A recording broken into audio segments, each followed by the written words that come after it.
The penultimate assumption is the no autocorrelation assumption. It is also known as no serial correlation. This is my least favorite as it cannot be relaxed. Mathematically, it looks like this. Errors are assumed to be uncorrelated. Where can we observe serial correlation between errors? It is highly unlikely to find it in data taken at one moment of time, known as cross-sectional data. However, it is very common in time series data. Think about stock prices. Every day, you have a new quote for the same stock. These new numbers you see have the same underlying asset. Without getting too much into the finance, ideally, you want them to be random or predicted by macro factors, such as GDP, tax rate, political events, and so on. Unfortunately, it is common in underdeveloped markets to see patterns in the stock prices. There is a well-known phenomenon called the day of the week effect. It consists in disproportionately high returns on Fridays and low returns on Mondays. There is no consensus on the true nature of the day of the week effect. One possible explanation, proposed by Nobel Prize winner Merton Miller, is that investors don't have time to read all the news immediately. So, they do it over the weekend. The first day to respond to negative information is on Mondays. Then, during the week, their advisors give them new positive information, and they start buying on Thursdays and Fridays.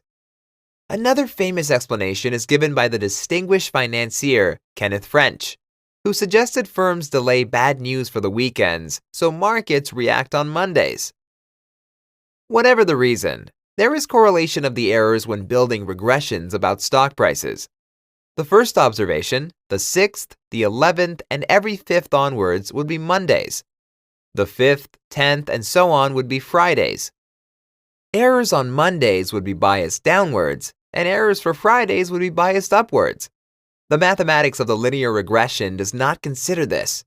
It assumes errors should be randomly spread around the regression line. So, how does one detect autocorrelation?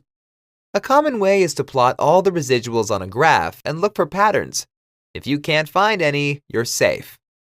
Another is the Durbin-Watson test, which you have in the summary for the table provided by stats models.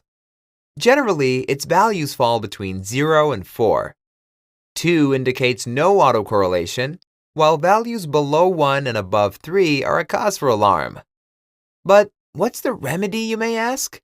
The remedy is, there is no remedy. I told you in the beginning of this lecture, you cannot relax this assumption. The only thing you can do is avoid using a linear regression in such a setting. There are other types of regressions that deal with time series data. It is possible to use an autoregressive model, a moving average model, or even an autoregressive moving average model. And I'm not done yet. There's also an autoregressive integrated moving average model. Make your choice as you will, but don't use the linear regression model when error terms are autocorrelated. Our next lesson will be a lot more encouraging, I promise. See you there!